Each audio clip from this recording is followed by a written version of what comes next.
All right, folks, it's Thursday night, 8 p.m. You know what that means. It's your Big Gold Belt Wrestling podcast, and we got stuff to get into this week. We're days removed from SummerSlam, so we got to run down the fallout from SummerSlam with all kinds of stuff happening in Detroit.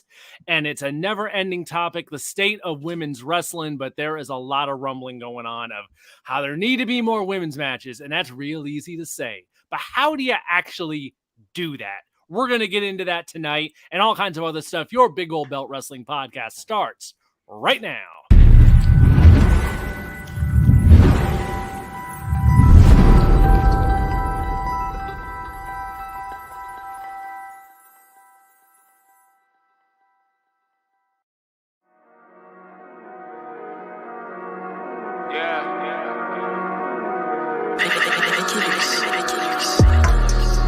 Big Gold Belt, Big Gold Belt, Big Gold Belt, Big Gold Belt.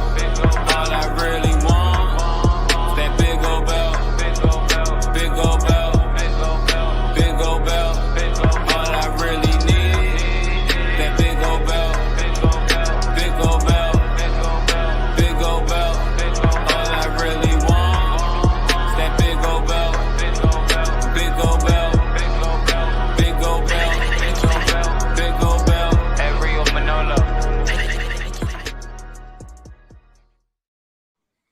How's it going, everybody? Your Big Gold Belt Wrestling podcast is on the air, and it's been quite a while. We got the whole crew in effect tonight. All 5 of the boys in the house to round things out for our post-SummerSlam show. And God, we're getting close to the end of summer, so maybe it's also an end of summertime celebration in some ways.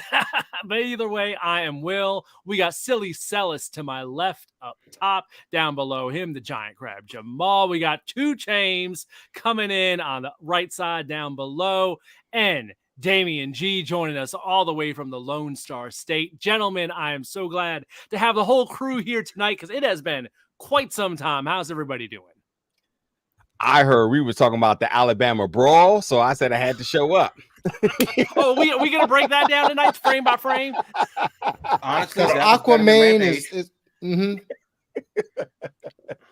I got my folding chairs in the closet, so I'm good. Why has there been a shortage of folding chairs in America? And if you go to Target, you need your ID. So deadly weapon nowadays. If you're gonna pick up some white folding chairs, are we gonna rate a folding chair swinging technique tonight? Is anyone doing it like as good as Stone Cold used to, or we doing like some ECW style ratings on those, or what? I mean, that one shot was super unprotected, sort of like Mick Foley and The Rock at the Royal Rumble. So yeah, I quit on that one. Yes. I want to give the form like a 7 out of 10. I think the actual swinging mechanism was spot on. What I think is what I wanted to see was a little bit more of a sell. Yeah, they were no selling the shit out of them. I'm like, no sell at all. Like, did they not get the memo? They're trying to stonewall this guy. They're not selling anything, and he is swinging his ass off. So you know what? I got to give, the good uncle, and I'm not going to mention his name, but we got to give the good uncle his due. I thought it was a good, solid swing. But to be fair, the brother in Detroit last night, him too. That was a 9. That was a 9. And I gotta give the dude he had credit because he sold the hell out of that one. Yeah, he did. Yeah, he did. You can tell we got some Attitude Era fans. Folding chairs are making a comeback to close out the summer. So watch out, folks. Watch your backs this weekend. So heads up to all those indie shows that want to grab as more folding chairs. They are a hot commodity. Don't be surprised if they charge you $30 for one chair. If you go to your next Premium Live event where you're sitting on the floor, we can take the chair with you as you leave. Exactly. Oh, you already know that's going like behind glass. Yeah. Like, this is my WrestleMania chair. You get one of those regular, plastic ones. Yes. But, this is a case of an emergency. the commemorative folding chairs. Those probably do a little bit extra damage. They got a buff on them, extra +1 or so for the if you got the commemorative pay-per-view folding chairs. It's been a wild year of viral videos, and it's gonna be really hard to top this one. Yeah. Just the amount of camera angles alone. Yeah. Make it, it's practically a damn movie. There's enough versions of it going around. And don't forget the commentary. Yeah. And listen, we all around the same age group. So we've definitely seen some things in our past, but we weren't so quick to grab our phones to record it. We were just kind of living in the moment or getting low, depending on the circumstances. Yes. I gotta say that this new era of there's confrontation, there's something happening, let me grab my phone first, is an ability that I have yet to tap into. So I have to commend the camera folks and the cinematography, the commentary team, everybody that made it happen. But then we have to talk about the folks that ran up for the action, who wanted all the smoke, that really made it go down. Listen, Michael Bay right now is eating his heart out because he would have threw all of the special effects in the back of that. Would have been explosions left and right, and it's easily would have been a blockbuster hit. What a time in Alabama. And yes, folks, I'm also on board with wanting them to reenact this in some level of media of folks. I need Wesley Snipes and Michael Jai White on the phone right now. Yep. I need him on the phone right now. Somebody call Terrence Howard. He ain't busy. I need him on the phone right now. We need to talk about this. Hey, man. Maybe Aquaman. Mm-hmm. Lord. Oh my God, there are going to be so many versions of that. So thing. wrestling related, but really not, but really is. Hey, we could not do this, doing proper justice on this show if we did not bring that up. So, gotta keep it timely. Yeah. Timely. Let's quickly touch on this as we open the show. Season finale of Dark Side of the Ring dropped this week with The World According to Marty Jannetty. And if they were going to go out on a different kind of tip, on a different kind of variety than their usual show, this was an interesting way to do it because, god darn, Marty Jannetty, that man, this was about as old school as it gets as far as talking to an old wrestler where pretty much you don't know if any of the damn shit he's saying at any damn moment is up, down, left, or right, true or false, embellished or what. But he's going to keep your attention the whole darn time. Yep. It's compelling, but you're going to walk away from it just like, what the hell is this guy talking about? Damien, I think you said you checked it out, right? I did. Decellis, did you get around to watch I did. I also did. Yep. Okay. Did anyone else get to check it out? Not yet. Okay. I wouldn't call it one of the best episodes or anything. It was definitely different, but Marty Jannetty's a trip. That's really what it is. If you're looking for 45 minutes, it's just kind of like, what the hell? Almost like a Jerry Springer episode where you're just kind of like, what? That's kind of what it was.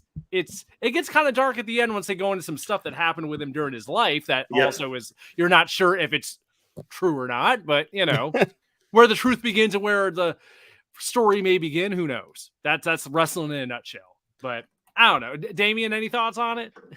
Yeah, really quick, because I was actually Marty over Sean when I was a kid. So okay.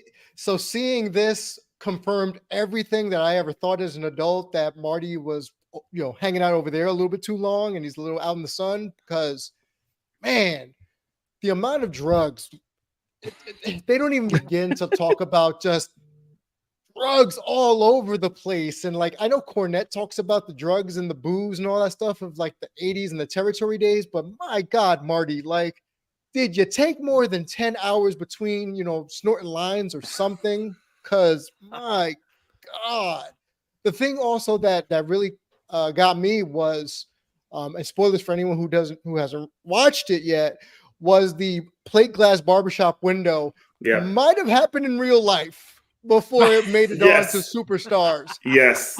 So because obviously for me, that's when the Rockers broke up, and little Damien was probably most upset about it, seeing Marty get beat up by Sean, but not surprised that they would fight constantly while they were drunk, because that was the 80s.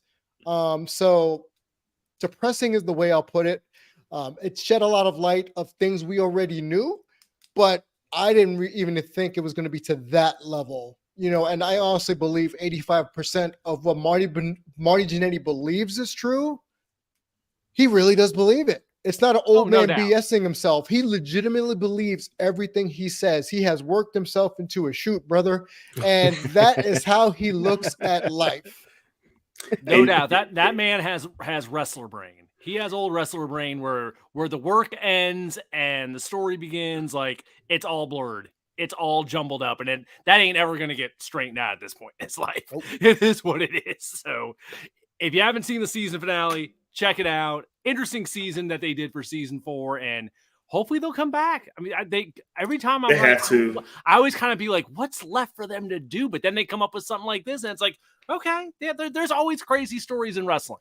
And if I can add to that, I think Yeah. one thing they could do for season 4, because this is season 4 coming up, if it gets renewed, I think necessarily they don't have to do a lot of wrestlers. You can do a lot of themed events, or maybe a premium live pay-per-view like they did Bass at the Beach. I think you could bring a lot of those stories, because sometimes stories at shows, can go deeper into detail. Mhm. I mean, I know we did the Owen Hart story, but what was it like to do that show before and after? You can go in a deeper dive instead of just what happened with Owen Hart, because there's a lot of things that you got to do with programming. How do you do live TV? What did you have to do to edit it on pay-per-view during that time? So I think there's a lot of stories they can go for singular events that can show a lot of background stories that we don't realize. I'll say this though. I know Vice is kind of in limbo a little bit, but as long as there's a check to be cut, they're gonna figure it out. There's tons of story. Hell, people on Twitter every day talking about something. They sure as hell gonna find something to make a story about and make some money off of it. More motivated than the folks who aren't getting money off things on Twitter. And there's never a shortage of anything to talk about in it. So the question I think it really is, what time period are they going to be most interested in? Do you go right around the corner? Hell, Vince McMahon's still alive. So there's always going to be a story. Yeah, no doubt.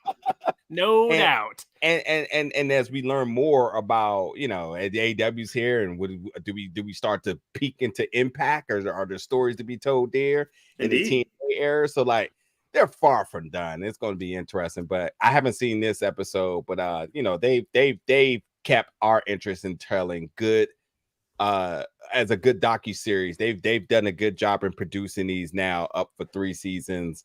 And it's going to be interesting to see what angle, what aspect, what direction they take for the next season. So Indeed. We'll see. And hell, if Vice don't do it, somebody else will pick it up. Somebody will pick it up. Peacock will be like, "What's up?" I think A&E could do it. Absolutely. So keep the dark sides coming. It's always an interesting watch. All right, let's switch gears to last weekend. SummerSlam in Detroit. Of course, we ran down the show last week, had some different stuff we were all interested in different ways on the show, but now the show is in the rear view. So we'll do like we usually do, go around the table and what's jumped out at us, at what got our attention, what got us excited at SummerSlam. I'll throw mine out first since we got so many of us here tonight, and I'll try to keep it quick. For me personally, highlight of that show, the women's title match, the 3-way Bianca, Charlotte, and Asuka. Match itself, I was kind of like, all right, this is cooking. It's good. It's going on all right. But the whole finish with the figure 8, the poison fog, the small package from Bianca into winning the title, to immediately Io's music hits and they turn into a cash in 2 all at once. That whole home stretch I thought was masterful. There was a lot of good stuff on this show, but I came out of that home stretch just like with the biggest grin on my face. Just like that was just good stuff. Very reminiscent of the month before with the finish of the women's Money in the Bank ladder match, where they just did just a really creative finish that just got a bunch of people involved. And I don't know, I loved that finish of that match. So for me, personal highlight, Io winning the title and the finish of the ladies 3-way match. We'll go around the circle. So let's go to you first, Celis. Highlights of SummerSlam for you. So this is kind of hard for me because I had high anticipation in a way, talking about last week how I was pre-booking the show. I was more so disappointed than the highlights. Now, what I would say is this: the meal was good. The dessert after, or the drink to top it off, to me was disappointing. And when I think about, and I'm gonna go to the Seth Rollins match versus Finn Balor, that match from start to the middle was great. You saw the in-ring action. I was like, maybe Finn chance. And even if Finn did not win, I still wanted to make sure the finish made sense. To me, I didn't like that finish because it was kind of telegraphed of how they did it, where I saw how the briefcase was coming in, and I said, I know exactly how this is going to end. And I thought it was a very soft landing to a story that they're trying to continue, that I thought they missed some opportunities there. And it was just okay for me. I would say, like you said, that was the best part of the night, so I didn't want to repeat that. But it was a little bit more disappointing for me than I thought it should have been, and I thought some of the endings could have been a little bit better in some of those matches. All right, let's slide down to the giant crab, Jamal. Did you see any of SummerSlam, Jamal? Absolutely not. Number one, it was on a Saturday, and I totally forgot that it was a thing because I was at the Orioles game. Secondly, looking at the highlights of it, I think the biggest surprise to me is that Logan Paul and Ricochet opened the show for an 18-minute long match. Yeah, it was long. It definitely felt long to me. Yeah. And I think that, other than the Baszler versus Ronda Rousey, every match went over 10 minutes, which I think is pretty damn good. And I think that that's actually like what SummerSlam should be. It's not pretending to be WrestleMania, but it's definitely bringing you to a bullet point of the year where we can definitely turn the page on a couple things, get things going towards Survivor Series and more importantly, the Royal Rumble. And I think that that's what this pay-per-view did. Now, looking at, of course, the results of it, not having watched it in the fullest of context, has the juice been completely squeezed from the turnip that is the Bloodline story? Is that something that they can continue to limp along into the finish line, being WrestleMania, probably the Royal Rumble, but more likely WrestleMania? You have Io Sky winning the Women's Championship. Great. What does that mean for the rest of the women's roster? So, and if you can go down to each match, and it leaves you really in a particular point that's like, damn, where do we go from here? About almost everything. Hell, even Shayna Baszler versus Ronda Rousey. Does Ronda come back? Where does she go from here? Do we even care? It's a lot of that, and I think that that's what not WrestleMania, but that's what SummerSlam does, and it actually looks like on paper, at least, it did well. Sets you up for the fall to kind of keep you, going as we are rounding, like into third base, going towards the end of the year, or at least the end of the season. And we're halfway through the season, between WrestleMania and Survivor Series, and we're getting there. So a lot of questions, a lot of answers, and a lot more questions after that. So it looks like, at least on paper, it was a good show. I just want to know, is that, do we need another 35-minute match between a member of the Bloodline and Roman? I don't know how many more times they could do that before you go, okay, calm down. But then again, as we've said before over the past few weeks, when do you switch gears and put Judgment Day in that position? Yep. So that seems to be the easy, obvious answer as they peaked at Team Judgment Day doing a thing. But now, is it their time to actually take the reins from Roman and lead the kind of drive the ship a little bit into the fall and into the winter? So it looks like a good show on paper. So yeah, not mad at it. All right, 2 James, get in here. I did like the decision of Logan Paul and Ricochet opening it up. Hot match. This match easily is placed on the card at any other place if it wasn't for the fact that Logan Paul had to go see his brother. One of his biggest matches. So good for WWE for playing game in terms of combat sports. That's typically a normalized thing within combat sports, whether it's Pacquiao wanting to make sure he goes on late after a particular basketball game it completes, so like, it's just good to see WWE to exist in that space and to be accommodating to Logan Paul so that he can get on the plane and get from Detroit down into Texas, I think it was. Yeah. It's in Dallas. Dallas. Yeah. Yep. Out when his brother. Hell, he showed up in his gear. Did.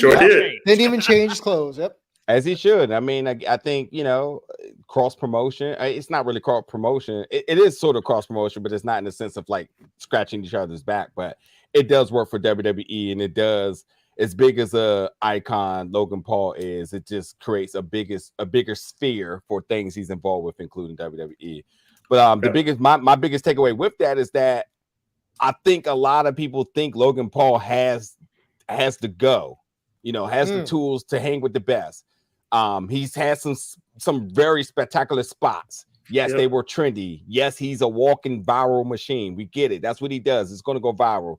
But I truly think the testament of how good he is working with somebody like Ricochet, because regardless of how Ricochet's booked, Ricochet is one of the best wrestlers in the world. He's worked in every promotion at a high rate that you have to respect what he does. And even though he's getting older, Ricochet can still easily cut it on. And it was amazing to see such a high energy, a very competitive match between the two. And you would think that Logan Paul has been around this sport for 3 to 4 years, and no. Well, let me ask you this about that match. Who took the lead in that match? Did Logan Paul lead Ricochet? And absolutely did a lot not. of heavy lifting, or It was went back and forth? It's Ricochet still the vet, and you can still see that Ricochet makes sure that in terms of putting together, shall I say, an in-ring producer, still making sure that spots and angles and respecting the camera and moments were all absolutely orchestrated by Ricochet. But Logan Paul got his cues. When it was time to do certain things, he was ready. He was in the right spot. It was a very polished match, to be honest, more polished than I thought it could be. Because when you talk about Ricochet's style of matches when he's at his best, when you talk about at the pay-per-views, you have to be like somebody like Will Ospreay or Vikingo at this time, at this point now. But you have to be somebody of that caliber to keep up with him. Otherwise, he's going to run circles around you. And Logan was right there with him. I was thoroughly surprised, and it was a very hot match to open it up with. We knew that Cody and Brock was going to be a big deal. So the fact that the match afterwards kept that momentum high, and it didn't truly feel like a night and day difference between the transition into two matches. It spoke to how good the opening match was. And for a fact, I think that Logan should get more respect. I know there's been some really hot takes about him being better than 95% of the wrestlers active right now. That's a very interesting hot take. I'm not going to debate that, but I think he should be considered somebody who's truly passionate about the sport and is just going to continue to get better. And I think we said he had a hell of a rookie year. I think this is absolutely a fantastic sophomore year. And he just continues to deliver. So I'm very excited to keep seeing his wrestling career flourish. And to your bloodline thing, I know Will's going to say this, but I'll just snatch his point. As long as the ratings are talking, you give him 30, 40, 50, 60, 70 minutes, give him the whole damn show. I'm not mad at it. And the story has still so much potential to grow because they still haven't even called in care packages. And if it ever was to get to a point where we start to worry, is it done? Is it fizzling out? What can we do? Well, certainly they can call in some folks to get in there and make it exciting. It's nothing for them to have some cameos, have some appearances. I mean, Rikishi coming in, who's right there begging to be a part of it, easily adds another buzz to it. So there's so much more for this story to go. And as long as the ratings, as long as the numbers are talking, we just have to bear witness to greatness. Bear witness to greatness. That's one way to put it. Damian G, get in it. Witness to greatness. Okay. Boredom is, it's getting to boredom levels for me, to be quite honest. I think the reason why this is still relevant, or it continues to still be relevant, even if it gets stale, aside from ratings, they still have the Dwayne card. If they ever really want to play that, when it gets to desperate times and desperate measures, they could pull the Dwayne card. Dwayne Gill. Yeah, Dwayne Gilbert card. Yeah, Gilbert. There you go. I would rather see Gilbert than another bloodline match, to be quite honest with you. What? No. I'm tired of it. I really am. And I get it's a ratings draw, and I get there's merch being moved, but this is worse than Days of Our Lives. It's like, how many double and triple crosses are we going to have in this same damn context? Like, oh, enough, man. Stop. You betray your bloodline. Bring your brother out of it just to betray your brother again and go back to the original bloodline. What? No, unless with some multiverse theory where it's another Jimmy Uso from another Elseworlds, I don't care. it's done. It's over now. With Roman potentially being hurt, it's still gonna drag out because now if he's hurt worse than what we anticipate, it's gonna keep going. Enough. I'm tired. But what I really did notice, it's dawned on me that to the casual fan now, potentially, Logan Paul got Ricochet over to the general fan, But, where okay. we know Ricochet's work. We know he's one of the best. I didn't see that match then. To the casual, it's gonna seem that Logan Paul got Ricochet over. And another wrinkle to that feud that helped also was the shit talking to Samantha Irving on the SmackDown prior to that, because she had to say his name. You're gonna say my name. She's the most over talent right now in all of WWE. Yes, she is. She is probably the most over talent, and you're not kidding, 2 Chainz. Like every time I see a clip, it's got Samantha Irving in it. Her with her ring announcing, her facial expressions about Ricochet getting beat by Logan Paul. Plus the fact that she really likes her job. You can tell. That's great. That's wholesome. She was a great wrinkle. But yes, I get the sense that Logan Paul is getting Ricochet over. Go figure. I think. Let me jump in there really, really quick. I think there's like a win-win situation. I think it's the same thing as Damian Priest with Bad Bunny. Is that you got folks coming from 2 different worlds. And well, for sure, Damian Priest and the Judgment Day both very much benefited from a wrestling aspect from working Bad Bunny, but Bad Bunny got that notoriety. I think he also got that level of I think at that point, like people start to respect him in the ring for what he's done. Then you have like the music world who already knows what Bad Bunny is, but I think you have to kind of look in and say, well, who's Damian Priest? Who's this person he's wrestling? And sure, maybe it gave him buzz on that aspect for a couple of months, but it's still a big thing. And then from the wrestling sphere, the vets, the greats, they say, well, that's somebody that had to have the most responsible match of his entire career. You were the biggest star in the entire world in the wrestling match. Can't hurt him. And you didn't hurt him at all. He gets injured, he can't perform. Can't even imagine. So, you know, I just think that in this case, like Logan Paul gets that respect from the wrestling sphere from working Ricochet, but then Ricochet gets the publicity, he gets the exposure. It's a from win-win. The millions of followers from Logan Paul, so that the folks that these folks who's never watched wrestling but care to see Logan Paul, their favorite YouTuber, wrestling some other guy that's like, whoa, this guy's like a superhero.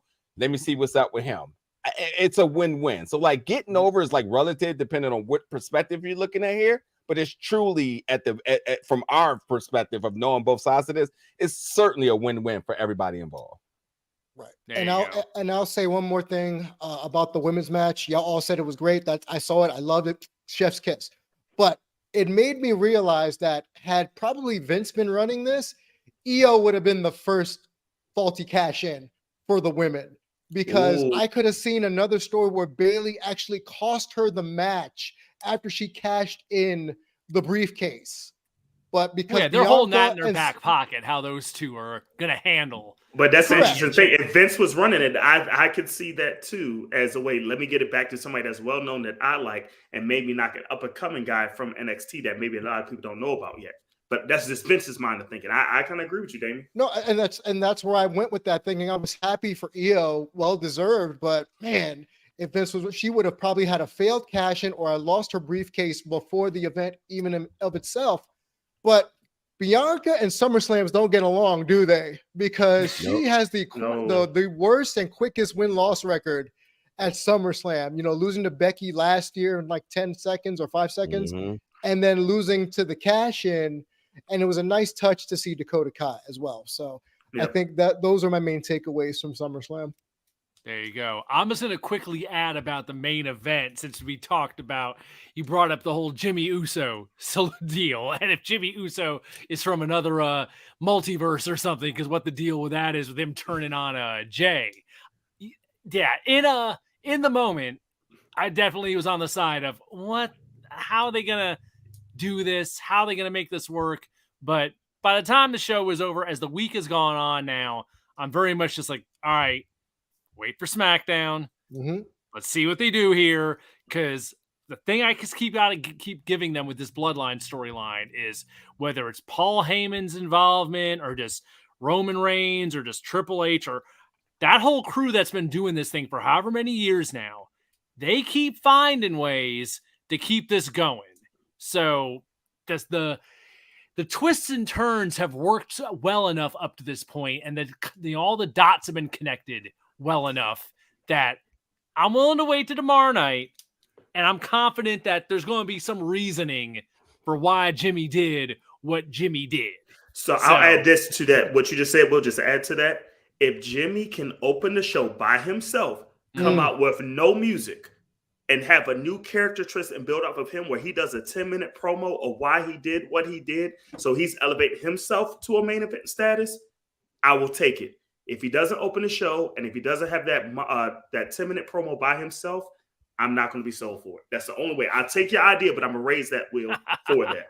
Big night for the Usos tomorrow night then.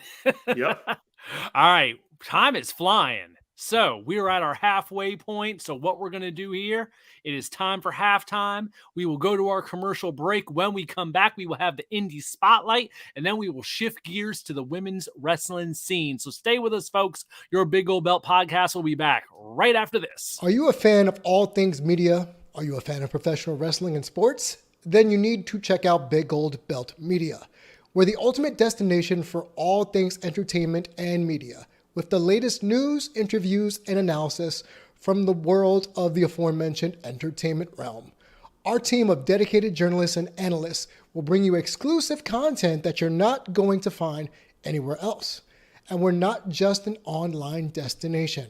We attend live events, conventions, bringing you behind-the-scenes access and exclusive content that you're not going to find anywhere else. Plus, you can show your support for our brand by subscribing to our Patreon, patreon.com/BigGoldBelt. Join the Big Gold Belt Media community today and stay ahead of the game. Follow all our social media platforms at Big Gold Belt for the latest updates and exclusive content. Whether you're a diehard wrestling, sports, nerd culture fan, or just a casual like some people, Big Gold Belt Media has everything you're going to need to stay informed and entertained. So what are you waiting for? Check us out today at BigGoldBelt.com. That's BigGoldBelt.com. Yes, indeed, folks. Your Big Gold Belt Wrestling podcast is here each and every Thursday, 8 p.m., running down all the hottest news in wrestling. And when we come back from our halftime every week, we like to check out what's going on with the indies. So, Giant Crab, get in here with the Big Gold Belt Podcast Indie Spotlight. And this week, we're going to go north to the Ottawa area. It's C4 Wrestling. They're doing Fighting Back 12, Wrestling with Cancer. It's well, as the name suggests, it's a more of a special event, as they have done and raised money for Frank Morin, who was, a local guy in that scene up there. He, passed from cancer, and they have a fundraiser show that benefits the Canadian Cancer Society. So they've raised it's a wildly successful show. You bring your folding chair, you bring your wallet, but you're definitely going to want to be a part of this show. It's Fighting Back 12. That's Friday, August 18th, 7:30 p.m. at the Preston Event Center in Ottawa, Ontario, Canada. So if you're in Ottawa, Toronto, Montreal, Gatineau, Quebec, definitely make your way to Ottawa for this show. If you want tickets, c4wrestling.com. That'll link you over to Eventbrite. You can get your tickets there. They're $50 for VIP Canadian, $60 at the door. General admission is $40 Canadian, but 100% of the profits will be donated to the Canadian Cancer Society in memory of Frank Morin. So, good show for a good cause. C4 Wrestling, Fighting Back 12, Wrestling with Cancer. That's August 18th at the Preston Event Center in Ottawa, the capital, Ontario, Canada. So good time, good show. Go ahead, see some wrestling. And if you're a fan of guys like, Evil Uno and Stu Grayson, that's like their your home promotion out there in the Ottawa, Gatineau area. So looks like a good time. Looks like a good time had by all. That's C4 Wrestling next Friday night, the 18th. And that's the Indie Spotlight for this week. Awesome. So as we ended the show last week, we had some stuff erupting online. that Jamal broke down for us as Lufisto took to Twitter and was airing out, I guess we want to say airing out some grievances or just sharing some information or Fed up. That's all it was. Yeah, just fed up. Yeah. A lot of stuff came out about her experiences with AEW and the women's locker room specifically, and frustrations she had with time she was there, which was, I think a lot of people quickly pointed out was stuff that, wasn't a total shocker. It wasn't stuff we hadn't heard before from other people that have been through there that we've definitely discussed in the past here, but it's been an ongoing discussion as far as how things are handled there. And if there's enough women's representation on their shows, this leads to, I think, a bigger discussion, because a theme that was going around last week with SummerSlam was that Becky Lynch and Trish Stratus, who had been building a match since WrestleMania that seemed to be clearly planned for SummerSlam and been hyped up for SummerSlam, was suddenly a week before left off the show. Is going to happen on Raw this week. And it was allegedly left off for time considerations. Considering the show went 4 hours long, I do get it now. At the time going in, though, people were not thrilled about it, that they were being left off the show. Continuing this theme, there's the rumored card now for All In at Wembley Stadium. Mm-hmm. And as we speak, the rumored All In card only includes one women's match, a 4-way for the women's championship in the biggest show in modern wrestling history. That's going to happen. So, common theme we have going on right now is there's not enough women's matches on these big shows. So there was 2 on SummerSlam, 1 rumored for Wembley. There's a lot to get into here, but I think the first thing, let's answer the first question. Should there be more women's matches on these big shows? In general, do you think? I go first here. I want to talk about Lufisto, but I'll wait till we can come after that. It all goes together. I think there's a lot to discuss here. Should there be more women's matches? The answer is no. Because 2 Chainz says women's confirmed. Okay. Go ahead. No, because I want the segregation to stop. That's what I want. I just want the best matches, the best storylines, the moments that are boiling up like a volcano to erupt at the pay-per-view, no matter if it's a woman or non-binary or man, whatever it is. I think we're getting to a point where we hear women, and I mean, we can go back to our interview years ago with Jordan Grace, where she very much said she wants women's wrestling, that term, to just go away. She just wanted to be wrestling. So it's to me, it's a little bit confusing, because it's like, well, yes, we do want wrestling to be wrestling, the best wrestlers to be the best wrestlers, and that's what it is. But then we keep coming to the point of saying, well, we want more women's matches. And I get what you're getting at with it. And it's absolutely an argument that we've made here by way of the great Messiah Big Swole for the last 2 years. But we definitely want to just get to a point where we just want the best matches to be represented at the pay-per-view, at the boiling point, at the eruption. So I do agree with Triple H's statement at the press conference, where he does not look at it as, well, I need to throw some women in there. What's the next level? I need to throw some black people in there. I need to throw some Latino people in there. No. I just need to throw the best matches in there that are at a head that needs to be resolved right now. Just what it is. That's what I feel about with WWE. AEW don't get the same pass because they are very much infamous for having 50 matches. So if you got 48 matches that are men and then 2 matches that are women, that is clearly a problem here. There's no ifs, ands, or buts about it. And that's been their religion the last few pay-per-views is, oh, man, anybody we missing? Yeah, Jungle Boy, get him in there. Jungle Boy and Jay White, throw him in there. I don't even know what the hell they're doing, but get him in there. Oh, Billy Gunn? Yeah, throw him in there.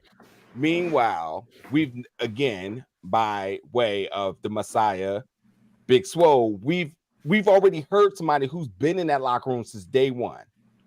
We've seen that story be retold in so many different colors over and over and over. We done seen AEW All Access. Now, if you have just even a peanut brain, you can make a consensus that there is clearly a problem within the women's locker room Mhm. by way of the results of what we see on television each and every week, and ultimately on the pay-per-view. So, is there an issue with females and non-binary and even queer people inside that locker room? Yes. Where is Sunny Kiss? Oh, that's a name I haven't heard in a while. And that Day says a one. lot. Day one. You know, Nyla Rose. We'll throw Nyla Rose in there every once in a while. Where is these other? I don't even want to bring up Jade. But Who was undefeated until she lost, and then you haven't seen her where since. are these people that clearly, if given the time, folks will get invested into for us to be and desire, not only because what we know they're capable of, but to be desire of the current storylines and they're not even given the time or day. They're not. And even if we are diehards, you're not even allowing a path for folks that have no clue who they are to even get invested. It's a lose-lose situation. And I think as a fan, as a pure fan, you notice it. As somebody who is invested into the sport, you notice it. But I feel damn bad for anybody who just picks up watching wrestling on a Wednesday night and it's like, oh, what is this? Because there's going to be a whole array of folks that they'll never see. They'll never know. And God, do they realize that they're just sitting on gold right under their nose their entire time? It's really a bad predicament. So again, Will, to your question, do we need more women's wrestling? Well, yes, we want to see more women wrestle, but we just need to see more wrestling represented in the way that should be represented without it being almost like a segregation of that's women and that's men. But ultimately, we want more women to get more opportunities on AEW because that's been a outspoken problem for way too long right now. That's not a problem in WWE because we are seeing them represented in different ways, people of color, women, and so on. But when it comes down to the pay-per-view, it should just be represented by whoever has the hottest storyline at the current time. And I'm a piggyback off of you 2 Chainz real quick, and I'm a shoot it to you, Damian. I just want to say this because it is sports entertainment, and I'm just playing devil's advocate to your point because I agree it needs to shift to that term where it's just wrestling, not worried about gender, race, color, of who you are. Mm-hmm. Just be about wrestling. I get that. But the thing about sports entertainment that we will have to keep in the back of our mind, and I won't go into this too much in detail, but always remember that Title IX. You don't want to have it where that Title IX may come in on the impact because it uses that sports side when it wants to versus the entertainment side of how the equity piece can go in. Once again, I'm agreeing with you on that, but I think behind the scenes, and alluring to answer that question for Will, that's something that we might have to keep in mind if equity is there for a sporting issue within wrestling with that. But I also want to add this too, real quick, and then I'll shoot it right back to you. A thing that needs to also change, you kind of alluded to this, but I'm going to just say this in detail.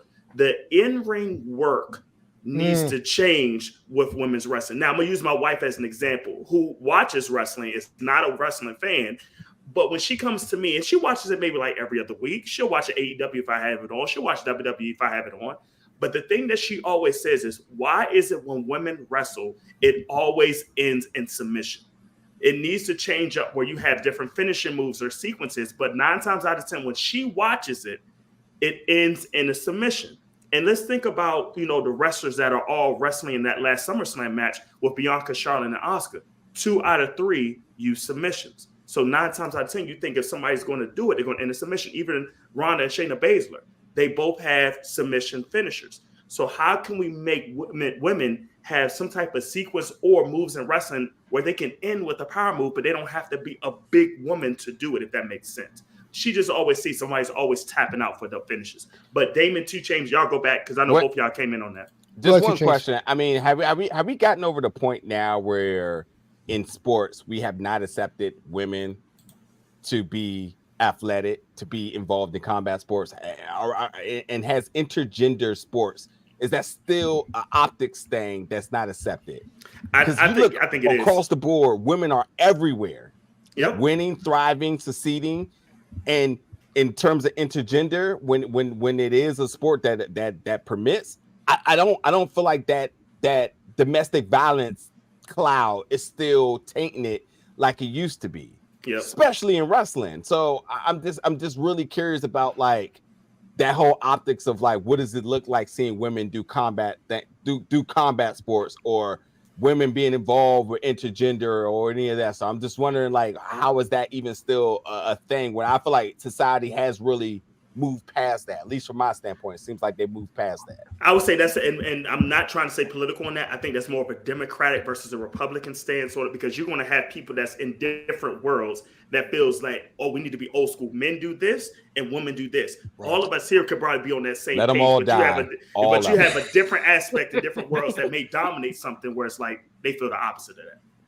Yeah, equal rights, equal fights. That's what I'm concerned with. But I'm gonna use the WNBA versus the NBA comparison of should female athletes or women's athletes just be paid as much as the men? And the argument, aside from gender, that I hear used is merchandise, sales, any kind of income revenue that's been generated, ratings. Yep. ratings. So women's wrestling overall, and I don't have the numbers in front of me, but I pretty much can say to a regular old wrestling fan who, just shows up to a regular AEW event, they're not over here saying, I came to see Ruby Soho. There's not a lot of male fans that are coming just to see women's wrestling. I'm confused how OnlyFans numbers do so good then. Well, because that's a different level of But Two they're James, still you know coming to why. see 'em. I mean, they're still I'm over here trying coming to to see them though. backpedal. No, you know why. I'm not even going to try to backpedal. So there's a lot more people interested in Sky Blue's OnlyFans than her wrestling ability. Okay, She's over too. And now, I mean, but it comes down to that. It comes down to WWE. I really can't talk about Tony. I could talk about WWE. The women's biggest merch movers. Let's talk about when Sasha was there, the 4 Horsewomen in their heyday. When Bayley was a hugger. They were a lot of the best moving merchandise people on the roster. So they were the Bella Twins, for instance. So Alexa Bliss and the doll went correct. nuts. Lily. So they were thrown all in there because they made merch. They made numbers. People were invested. Okay. We don't get a lot of people invested in the undercard of WWE. Aside from Rhea, aside from EO, Damage Control, and who else? Charlotte. Give me another random female wrestler's name that's important. Asuka. Who else we got? Who else we got to be interested in? Remember that time when Lana was in WWE and her biggest way to get over was being put through a table? So we don't have a lot of interesting storylines, one for the women in either promotion. I'm sorry. There needs to be better writing. But at the same token, the talent gap is as wide as it is now as it's been in the long spot, maybe 15 years, 10 years in women's wrestling. There's no more total divas to get people over outside of wrestling. So AEW backstage, we know can be the Brit show. So aside from that, we don't really have any other spotlights aside from NXT and Thea Hall getting, the Rey Mysterio rub recently. The AEW it's just the Brit show, like you said, 2 James. At this rate, when Jamie Hayter comes back, we might get a bigger bump in women's wrestling over there at AEW. But the Outcasts, they're a bit of a flop. Thunder Rosa also is popular amongst her fan base, which is why she's over on Collision. But not a lot of those fans are really going to see women's wrestling. And I think that's the major crux of a lot of the issue. All right, Krabs and quiet down here. I'm really curious to hear Witt's take on this. So there's a couple of different things at play, and I'll make it quick. Number one, addressing the Lufisto situation. It doesn't matter if you believe her or not. It doesn't matter if she's 100% factual in everything that she's ever said. She shared her lived experience, and what people decided to do was denigrate her entire 25 plus year wrestling career. Yeah. So when you talk about believing people, particularly women, in situations where they speak up, this is another situation where another woman may go, nah, it ain't worth it. It's not worth the hassle. It's not worth the ridicule. It's not worth the Mhm. bullshit. It's not worth the loss of income or any of the other stuff. It ain't worth it. It doesn't matter if she's right or wrong. The bullshit that came afterwards, her getting bullied off Twitter, the most prominent members of the AEW locker room, Penelope Ford peeked out of the Shadow Realm. I don't know what cell phone service she has in the Shadow Realm, because I don't know if they got 5G over there. But goddamn, she came out of nowhere. Yeah, we didn't mention the coordinated media blitz the following afternoon. Within the hour, Yeah. I'm not Everyone even had what happened. statements prepared, and So boom. a lot of prominent members of the AEW women's roster, one right after another, like dominoes, within the span of about 90 minutes, came out and said everything is awesome, and they basically sang the Lego Movie song. Renee Paquette. Now, granted, Lufisto was referencing an incident that happened a year ago, but she got around to talking about it now for whatever reason. Clarified those things in an interview, and then now we're making the rounds.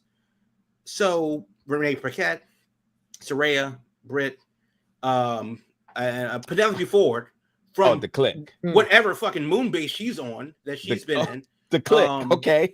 The Bunny, Sky Blue, Madison Rain, Ruby Soho. Ruby She's in Soho. there. Well, Ruby was one of the subjects of the conversation. So yeah, she spoke up. So a lot of prominent people came out and said things, all in the same spirit of, damn, these women work hard, best group of gals I've ever worked with, and we're going to take this shit to the moon. And how dare anybody say anything other than that? Because that can't be true, because I'm a person of substance, and this is what my lived experiences is. Both statements can be true. Period. This isn't a matter of right or wrong. This isn't a fact-finding mission. She said what she said. You can take it for what it is or not. But to denigrate her entire career, and all these other things to come with it, isn't the issue. And here's the other thing about that. What she's saying has been said before. Because, and this is the part that gets into it. Swole said the same thing. Tony Khan came out and said, "What are you talking about? Diversity? You just ain't good." Well, that's a shitty thing to say to an employee, ex-employee, but still, that's a hell of an exit interview. Lufisto says a similar thing about the disconnect and dysfunction of the women's locker room, but that makes sense because we heard about and saw Thunder Rosa sandbagging Marina Shafir, and then have the Twitter photo op of them physically breaking a big ass sourdough loaf of bread. Yeah. Let's also not forget in All Access that Tony Schiavone very much tried to hold Brittany Baker accountable for her actions, her antics that she tries to pull backstage, and says that's not right. And whether you believe Schiavone or not, or the show or not, how casual is it for those prominent members of the locker room, for the TV or not, to just be like, you know what, fuck Thunder Rosa, I don't believe she's injured. Hell, go back to the damn press conference when all the drama happened back in the fall. What'd CM Punk go on about there? I work with children. What did John Moxley has say? said it too. What did Moxley say in his interview with his wife? Mm-hmm. This is the most asinine high school bullshit I've ever had to deal with, and that's trying to stay away from. It's not just the ladies saying this stuff. But nobody gave Moxley shit for saying that. Yeah. Right. Nobody did. There wasn't this Rosie the Riveter rah rah rah campaign against him. It's a common theme we've heard for ages now. For ages. Since Jimmy Havoc, got drunk and punched Excalibur. God. I'm saying, like, this is day one shit. Yeah. Yeah. And then and of course the spin, the whatever, the rhetoric, the bullshit. We've heard it all. Why wasn't Christy Jane signed? Why did it take Willow Nightingale so long to get in? Why did people shit on Athena for having a good match with Jody Threat? Right. That they didn't see because it was on Dark. I mean, it's amazing how much shit women get for saying things as women. That when men say it, oh, well, I'm just going to let that slide. Bullshit. The original question was, do we need more women's wrestling? The PC answer is, of course, yes, we do, because we want more wrestling. We want more of everybody to wrestling. I don't care if you don't have legs. We need more Zach Owens in the world because that's what equality looks like. No, fuck That's that. the easy answer. That's the easy answer. But the simple truth is, wrestling fans don't deserve it, because wrestling fans, per the culture, the culture that they perpetuate, which of course businesses want to supplant because that's what makes businesses money. It is what it is. It's a self-fulfilling prophecy at this point. Why are all of the women's feuds based on friendship? I gotta tell you, that has got to be top tier pet peeve, that they're best friends and they gotta hug. I hate it. They're best friends, then they're frenemies, then they try. And again, I know that I'm a male speaking on the plight of women's wrestling in a male-dominated, male-driven locker room, top to bottom. Where are the women? The women are the coaches. All right, cool, respect that. What Lufisto said that Dustin Rhodes was the person that she talked to put together the women's match. So where the fuck is Madison Rayne? Where are the women's coaches? Now I don't know. Maybe that was that's just her experience. But the bottom line is that you have so many men speaking for women that this is the result. This is what you get, because at the end of the day, it's still men viewing women through a male gaze. Exactly. And to be honest with you, the culture won't change because of that. We won't see women as athletes and take them seriously as athletes, because every single sport where a woman and a male do the same thing, we always look to the male version of the athletics versus the women. Nobody says shit about Simone Biles doing a 950, double split, whatever the hell craziness that they invented shit after her. Cool, they'll give her that. Where's the male equivalent? Well, there isn't one in that level of gymnastics.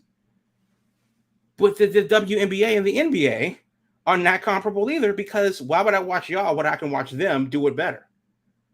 So that's always what it's been. Whenever there's a male-female dynamic in sports, we always look to the male because we associate that with athleticism. Until we can't.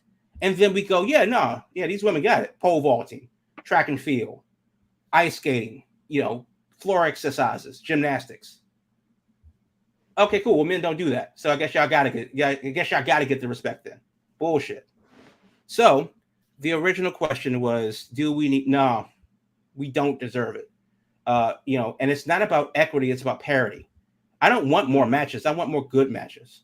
I want more good storylines that I can invest in. No consolation prizes. That's how I am. And with 2 it. Chainz was saying it need opportunities first. Before we have more of that. That was one thing that got me going into this whole thing. When the Becky Trish match got moved to Raw, I saw people online saying, what do they mean they don't have time? They have their own network. They can just add the match. And it's like, that's and then the night of SummerSlam, I'm sitting there at 11 o'clock and I'm like, this show's gonna go another damn hour. I'm done. Yep. I don't want these 4 or 5 damn hour shows. I want my shows to be 3 hours or less. I want a tight damn show, and that means everyone cannot be on the damn show every darn month. So some people are gonna have to be left off, and sometimes it should be the guys, and sometimes it's gonna be the girls. But when you look at that SummerSlam card, it's like, okay, if you're gonna put Trish and Becky on, then something needs to come off. And a lot of people quick to be like, oh, they need to have that battle royal. And it's like, that battle royal was all about Slim Jim to sign the biggest damn sponsorship deal in history. That's what that match was about. That match ain't getting pulled off. That was all business. Right. So, but AEW is doing the same thing. Yeah. Their big show at Wembley Stadium, the one of the women's matches that we know of is going to be the culmination of a tournament. Mm-hmm. So that's not really like an actual storyline with something to follow. That's just a tournament that they're cooking up literally right now. Yeah. To get a women's match the next 3 weeks. Yeah. I mean, the rumored card right now, Cole and MJF, FTR and the Bucks. Those are, we know for sure. Yeah, those two are confirmed. And the Punk and Joe. Well, sure. Punk and Joe. Rumored to be Omega and Takeshita. Rumored to be Takeshita, my bad. Jericho and Ospreay, rumored. Sure. But the Blackpool Combat Club against OC, Orange Cassidy and Eddie Kingston, possibly someone else. And then we know about Sting and Darby and Swerve and Fox from last night. Yes. And possibly Jeff Jarrett and Grado is rumored as like a UK tip of the hat to the UK scene. But that's as usual, it's an AEW show with a whole bunch of matches, but they just getting started. We need like 50 more. Yep. Yeah, I mean they'll add 15 more matches and they'll do it the week of. Yeah. But that's also the thing too. And that's kind of like the plight of AEW's long-term booking is that they really don't have any. How do you have so much time and space between pay-per-views and you just cram everything within the last 3 weeks? That's a different problem. That's a same question, but a different problem for a different day. The long and short of it is, as far as the women's thing goes, is until we change how we view women in wrestling, because it's not a sport, it is an exercise, it is a program. Until we change how we view them, it won't change.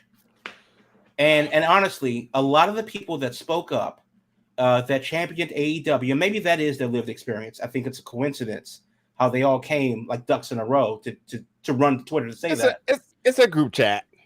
Right.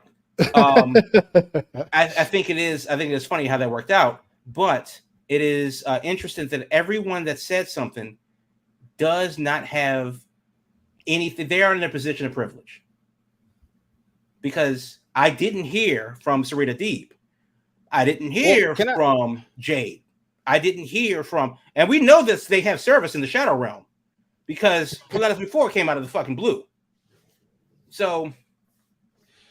I'm gonna hold on. Now I'm gonna get in there real quick. Let me first of all, I just want to read the comments from 68J. All the popular women sports have some degree of sex appeal involved. Well, that's the male gaze. Well, sure, right, and that's my whole point about the OnlyFans thing earlier. Is that, and it says asterisk most marketable women sport. My whole thing about OnlyFans is that when you let women control their content, they make a lot of money. Mandy Rose is exactly a prime example. So to make it seem like they're not valuable is silly.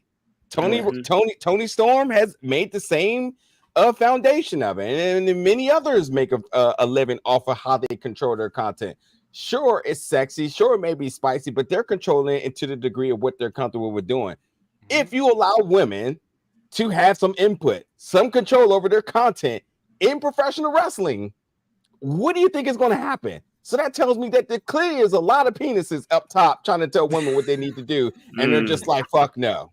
And it don't work. And they say, well, since it's fuck no, then you're not going to go. And then they're like, oh, well, I'm in home. The network says, well, the women don't draw. Well, you don't give us a chance to build a thing. Well, it doesn't matter because they won't draw. Well, we won't draw if they won't try. Yep. And it keeps going back and forth. Yeah, because reality TV ain't making all this money in the world because it's driven by men.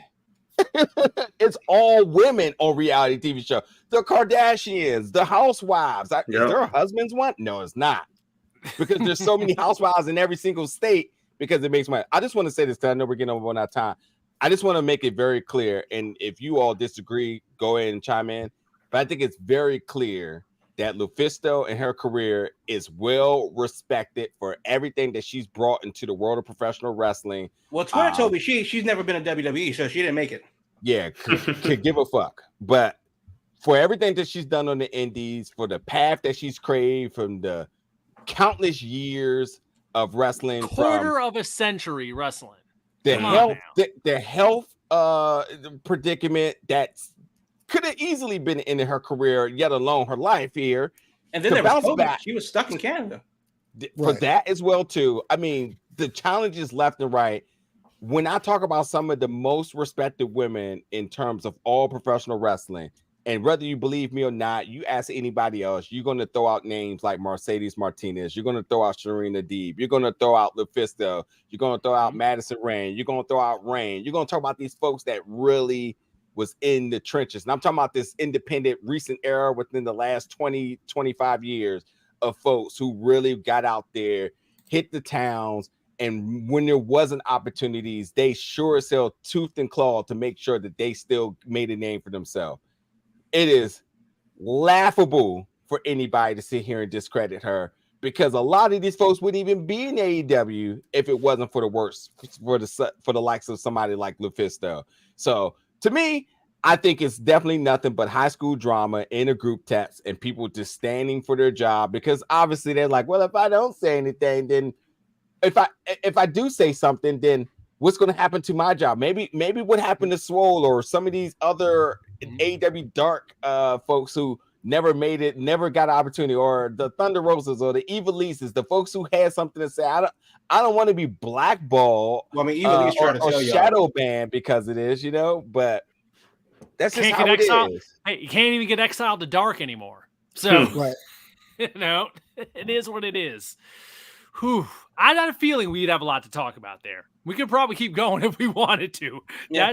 That is a topic I'm sure we will revisit because it never goes away. Nope. It's nope, unfortunately just kind of the state of things in wrestling. And I'm sure it's going to come around again. Someone eventually will say something again. But We'll it doesn't just happen in wrestling. It happens in Everywhere. every single aspect Mhm. of That's society. true. You're right. Particularly entertainment, because Yep. that's what we're here for. Yep. But women get paid less than men, goddamn near every time. I mean, it's absolutely ridiculous.